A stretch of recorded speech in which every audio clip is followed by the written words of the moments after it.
Let's talk to two experts. One is our friend from the Republican Overseas Organisation here in London, but he's still in the States because he's preparing to attend his friend Charlie Kirk's funeral, which I think is in Arizona on Friday.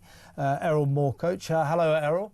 And also Republican strategist and Miami committee woman Angie Wong. Hello, Angie. Hi there, Kevin.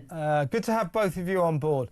As I say, look, this is quite an exciting event for both of our nations, but there's a problem with this visit, and we know what it is. That the Prime Minister, Keir Starmer, was forced to sack our ambassador to Washington, Peter Mandelson, earlier this week. As a side issue, you might be interested to hear that Peter Mandelson is still in the ambassador's residence in Washington. And do you know why, Angie? Oh, I can't imagine. Why is that? I'll tell you. It's because his dog, a collie called Jock, is not very well. I'm serious. That's a great reason. I'm serious. Well, that's what I said. Well, I sympathise with it. I've got a dog. You know, everybody loves their dog. So I've got some sympathy with that rather unusual situation. But let me ask you, I'm going to ask you both this, but you first, Angie. This whole Mandelson affair. Mandelson is in Jeffrey Epstein's 50th birthday book, excruciatingly. Oh, you're my best pal. Oh, everybody loves you. The Prime Minister found out, along with the rest of us, earlier this week, that Mandelson kept up his friendship with Epstein after he was convicted of a paedophile sex offence in 2008, soliciting a minor.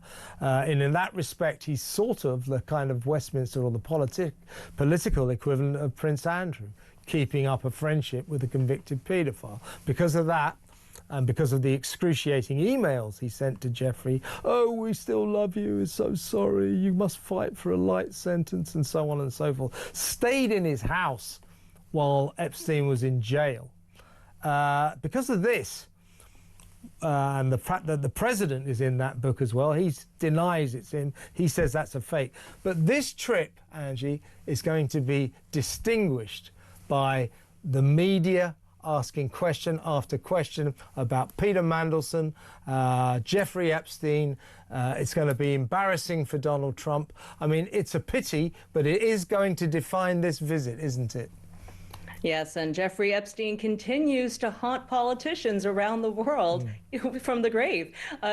Donald Trump can't get away from this story. It's been big news here in the U.S., not so much with Lord Mandelson, but certainly that is going to mar his state visit. We were hoping for a very well choreographed, very well protected UK visit, but because of this scandal, it looks like it's following Trump even across the pond. I don't know how Trump is going to respond to this. Probably by not responding is my guess. It seems as though I'm looking at the agenda of the 3 days of pageantry. Everything is very, very well choreographed. Even the protesters have been pretty much put in a place where they can't get anywhere near Trump, certainly not in a place where Trump can answer any questions or respond. Now, with reporters, that's going to be really interesting because Trump is very well known for taking impromptu press conferences. He loves to talk. He loves to talk to every single person to make sure that he gets all the sound bites he needs in. It will be very interesting to see what he has to say about Lord Mandelson, though. But the thing about the dog still living in the residence, that I did not know. That's quite funny. Yeah, I really breaking news, Angie. Breaking news. We're just watching Air Force One taxi across the tarmac at Stansted Airport. If I could bring you in now, Errol. Earlier this afternoon, there's a famous kind of long thoroughfare. It goes on for about a mile that goes all the way to Windsor Castle. The public can walk along it. And some protesters put a massive football pitch-sized kind of photograph of President Trump and Jeffrey Epstein together across that walkway this afternoon. That could be a sign of protest to come. It is a shame. We know, Errol, that the King is furious about this. He's furious with the Prime Minister's lack of judgment in appointing a man like Mandelson to this job in the first place, and the fallout could make this trip kind of embarrassing. Your thoughts? I think that's a very valid fear. I mean, imagine you have wasted all of this political and pageantry capital, and the entire thing is marred by a situation that obviously there are so many ties, right? We have Prince Andrew, we have Trump, we have Mandelson, we have when people stopped being friends, why they were friends, everything. And, this is a really important chance for the British government and by default, the British economy, the British worker to take advantage of the state visit. All I hear on British media all day is we're giving Trump what he wants, that red meat, that pageantry. And there's a lot of expectation that there's going to be a reciprocal. And I think, that's incumbent upon the diplomatic corps to do that. Now, if Trump's, thick-skinned, he's not going to have a problem driving past any of these things. When I was there for the last state visit, I mean, it was kind of funny. You had the big Trump baby balloon. They were That's selling right. all Yeah. these knickknacks. I mean, honestly, it was all, back in those days, people threw milkshakes, and that was the worst, by the way. So Yeah. things have gotten a lot hotter since Yeah. since then. So I think we're in a situation where, yes, it's going to be front and center in the UK because, the media there, that's where it's playing. But is it going to play at home in the domestically? Not really. They're not. Nobody in America cares about the UK ambassador. They don't know who they are. Like your average person, if you went and knocked on doors, would have no idea. So the concept is going to be more about, is the visit with the king successful, and is Donald Trump pulling any other deals here? We have AI, for example, something that both countries can work together. Melania Trump doing an AI challenge for youth. Maybe we could see some cross-country collaborations. There's a lot of positive things here. So it's going to be incumbent on Keir Starmer and everybody to, I think, choreograph or navigate this to not be a national embarrassment where it's just, questions being lobbed that are about scurrilous accusations that aren't going to be beneficial to the climate. But that is the free press, and we have to play with it. Absolutely, and these visits are always peppered with media conferences, pressers as we called them. Donald usually loves them. Usually he'd probably stick around and have a little tarmac chat with the waiting media. Now the plane has just stopped. My guess is he's not going to do that tonight, but I may be proved wrong in the next 5 minutes. Let's go back to you, Angie. Errol quite rightly saying, not that many people in America know who the hell Peter Mandelson is. We in Britain wish we didn't know who the hell he was either. He's always in a scandal, and he's just been scandalously sacked again.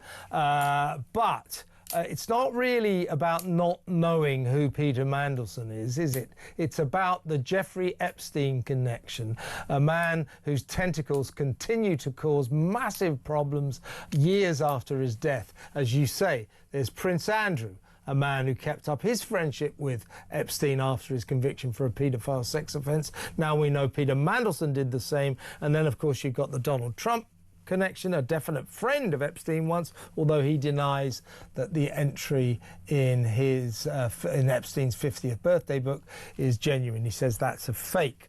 But Epstein, that is the name you are going to hear ad infinitum over the next 2 days, every time the media get a chance to talk. And I suspect that Donald won't be that thrilled about that either. No, he won't, but he's so media savvy, he'll know how to pivot from that narrative pretty quickly. I'm sure there's going to be some sort of deals made. Certainly, Donald Trump is there to show that we have a very, very strong relationship with the U.S. and UK, and we want to maintain that relationship. I think more people should be looking at where we are with each other in this relationship, in respect to Europe, in respect to Ukraine and beyond, and NATO. All of this is wrapped up in this trip. Also, there's expected to be some sort of tech, maybe energy deals that may be announced. We know that earlier today, Secretary of State Marco Rubio had landed, and he was looking forward to meeting the Foreign Minister, Cooper, and having those negotiations. There's going to be a lot of deals that are announced. So even though maybe in the early days before the president steps off Air Force One, yes, maybe it's wrapped up in scandal. Yes, Jeffrey Epstein's ghost is still haunting us, but when these deals are made, they're going to be explosive, and I think that's what's going to take over the news cycle. I think you're right. I mean, there will be positive things about this, and we're already hearing about nuclear deals and various trade deals. So that will all be definitely to the advantage of both countries. Let's go back to Errol. Angie just talked about the special relationship where America and Britain are in that historical friendship. Where are we What's your view of that? How close are we still? Because, of course, we have an administration in America which is literally the polar opposite of our administration here. Mr. Trump will have noticed that in the past 2 weeks, Keir Starmer's government has unravelled in spectacular fashion. I mean, he is in big trouble. People saying he won't last too much longer. He's made a series of terrible decisions. He's always U-turning. He's staggering from scandal to scandal. But the special relationship continues, of course. How will Donald look at Britain and look at Starmer in terms of the kind of almost comedy of errors we've seen over the last month or so? Well, I have to say, with regard to the special relationship, I think it's a matter of timing, and we got really bad timing in the sense that we had Trump, and then when we lost Trump, you guys got Boris Johnson, and that totally threw everything off because it didn't work without Trump. And then you went back, and then we got Trump back, so everything discorrelated between our two countries in terms of timing, which made the special relationship look, I think, weaker than it actually is. And regardless of any mistakes made by Starmer's administration or Rishi's or whoever, I don't even know who's been the prime minister. You've had so many prime ministers in the last couple years, but everybody who's been there, it hasn't diminished how much the military and intelligence community has collaborated. And the cornerstone of the Western Alliance is, of course, that security guarantee. And I think that's one thing that we can all be proud of that stayed through all of the miscommunications, let's say, socially between our timings of electing leaders and the way that, people talked about each other. Regardless of that, the U.S. military, MI6, CIA, all of these organizations, the Five Eyes organizations across the Commonwealth and the U.S. have been robust, have increased their support, have increased their willingness to engage around the world, whether that be in Ukraine or whether that be in parts of Asia and parts of Africa. So I think there has been a lot of progressive success. It's been quiet, and it's been on the global scale because socially, diplomatically, internally, we are on polar opposites, whether it comes from free speech, as we all know, whether it comes from certain rights, whether it be gun rights or how we conduct ourselves, or just in general, just the total belief systems of the two countries, which are so deviated. But that does not mean that two countries can't have completely different modern times change every decade. So we can discorrelate socially as long as we maintain that core security alliance. Everything will be copacetic and happy from our side. Let's hope so. Back to you, Angie. We were filtered news over the weekend, presumably from the Trump camp, that the president intends to go easy on Keir Starmer, our Prime Minister, over the next couple of days, despite the massive trouble that Keir Starmer is in politically. His government is in big, deep trouble. But the president's going to go easy on him. Well, we in Britain, or millions of us in Britain, would like the president not to go easy on our Prime Minister. We'd love Donald to give Keir Starmer a very hard time because, excuse my language, but he bloody well deserves it. Your thoughts? I don't know if he's going to give him a hard time. I think President Trump and the First Lady really enjoys coming over and spending time in the UK. No, he says he's not going to give him a hard time. But he's not going to give him a hard time. No, but we in Britain would like Donald Trump to give Keir Starmer a hard time because he deserves it. Yeah, well, I think they're both statesmen, and I think he'll be on his best behavior, certainly representing America. And again, they really enjoy. This is by the way, this is the first time a U.S. president has visited the UK twice on a state visit. Absolutely. Here he is. By the way, excuse me for interrupting. He's now come to the door of the plane with Melania, and they're about to descend the stairs. Let's hope he can do it with more aplomb than his predecessor, President Biden, who always has such trouble with aeroplane steps, didn't he? Yes, he did. He falls up the stairs somehow. Yeah, well, he's there. He's just about to step foot on British soil. Well, listen, both of you, very good to talk to you. Perhaps we'll keep in touch over the course of this visit. So thank you very much. But by the way, before I go, if I can just go back to Errol. Errol, you're off to your friend Charlie Kirk's funeral. Am I right? It's on Friday in Arizona. Is that correct? It'll be on Sunday in Glendale. Sunday. it. At the stadium. We'll be flying there on Thursday night. Yeah. Can I just get a quick word from you? J.D. Vance delivered a pretty furious speech earlier today about the reaction of the left, you know, dancing on Charlie Kirk's grave, actually using the tragedy of Charlie Kirk to intimidate people from the right, and reveling in the insults that they're hurling at this a friend of yours, this tragic young man, a husband, a loving husband, 31 years old, father of 2 children.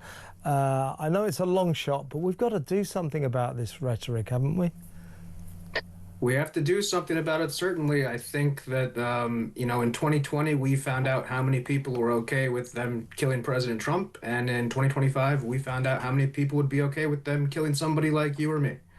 And I think that's the sort of cultural Rubicon that's been crossed when words like silence is violence, or words are violence are brought in, or concepts of dead naming becoming murder. You give justification to demonize people. You call people Nazis. You call people fascists for 10 years. And then you sort of turn around and say whataboutisms. It's very hard for people on our side to say, oh, you know what, you just shot the nice Christian kid who wanted to talk to you. People who a lot of us wouldn't have given the time of day. Charlie led that and said, no, we can sit down and talk to these people. When he came to California in 2015, he really inspired me. I remember thinking, like, man, this guy can do it. At least we can try. But now a lot of people don't feel that way. They're not looking to reach out across the aisle when, you know, they're spitting on the man's grave and laughing at our friend's death. And that's not something that we did. And even though there's bad people who will go and mock anybody who's dead, you didn't see any, you know, big name people mocking the deaths of, for example, those 2 congressmen Congress people in Minnesota. But they were killed, by the way, by somebody who knew them. Just like the governor of Pennsylvania, their governor's house was attacked by somebody who's a Palestinian rights activist. So when they say that political violence is on both sides, we don't really see it that way. And so it's going to be very hard to tone down the rhetoric when, especially J.D. Vance and the president, have had enough of it. And they're not going to say, hey, this is coming from both sides. We're saying this is coming from one side, and it needs to stop, because our side, the people who we represent, you saw vigils. They killed our civil rights leader. We lit candles and prayed. They killed some fentanyl addict and went and burned down half the country. So that's the difference between the two sides, and that's where we are today.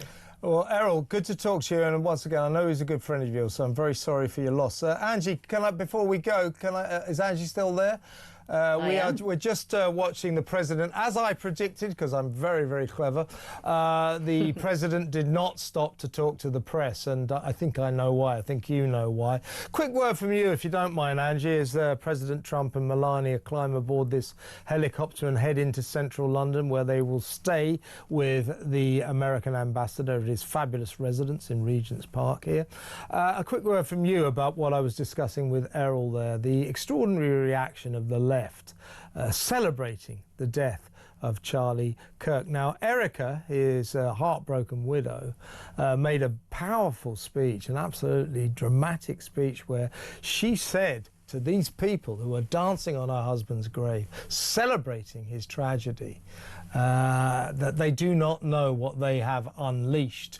Now, I absolutely sympathise with what she's saying, but it's kind of worrying what may follow this terrible tragedy. Yes, and Charlie Kirk's death is a mirror of our nation right now. It's a mirror of what is happening in a very closely radicalized USA. And that's what scares me, because instead of a unified outrage for the murder of a political figure, you had people cheering his murder on as if it were a sports team winning. That was disgusting to witness. As an American, I just don't support anyone who cheers on murder, but we're there. And that's where we are in the United States. So we have to really take a look at how we got there. It used to be that we can speak with our neighbors. I may have voted a different way. I may have an American flag flying outside my house. My neighbor could have voted a different way, but at least we still spoke. And now we've lost that sense of community. So I think we really have to kind of do a little bit of soul searching at this point as to where we are. Are we going to continue this war of left versus right? Who's more right? And is it justified to use a bullet? Because certainly that's what the left seems to be cheering. So I find this to be a very, very dark place in America right now. I don't know how to get out of it. I know social media has a lot to do with it because social media does reward those type of rage clicks. And I think that's what we've been seeing from both sides. I agree with my colleague. I think Errol's right. Most of it is coming from the left, but we do need to find a way of at least toning down the temperature on this because I don't want to see any more political violence. And I should stress, Angie, that, you know, in little old England over here, the rhetoric has been just as vicious, just as violent. Lots of left-wing people celebrating the death of poor Charlie. And don't forget, we've, in not too long ago history, we've had 2 political assassinations here in this country as well. Jo Cox and David Amess from both sides of the political fence. So this is not a syndrome that we do not suffer from as well. So difficult times. But very good to talk to you. Let's talk again soon. That's Angie Wong, Republican strategist and Miami committee woman, and Errol Moore, coach from the Republican Overseas Organisation, who will be back in London, I do believe, next week. Let's go to break as we watch the helicopter, the president's helicopter.